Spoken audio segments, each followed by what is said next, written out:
Lungguh dhuwur ora lungguh ngisor.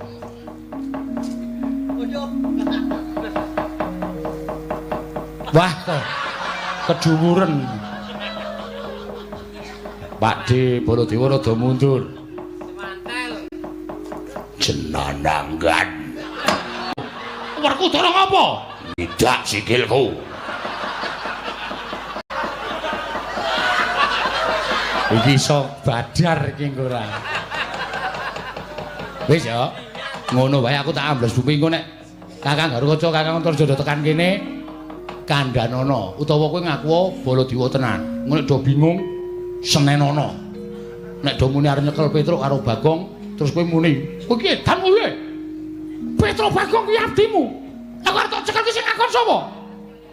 Ngono nek kono muni, "Kowe ora ngawu, iki wakmu." Wis pokoke kowe ngerti dhewe sutradarane. Yo, anu nggih, heeh. Siap. Siap lho, Gong. Oke. Suarane, Gong. Oke.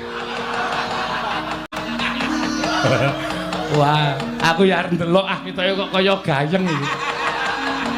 Aku tak sok kadohan tak nonton. Yo, Antasena sing ati-ati. Oh. Kon durung jangkar ora. Nggih, nggih, pun den ngoten mawon.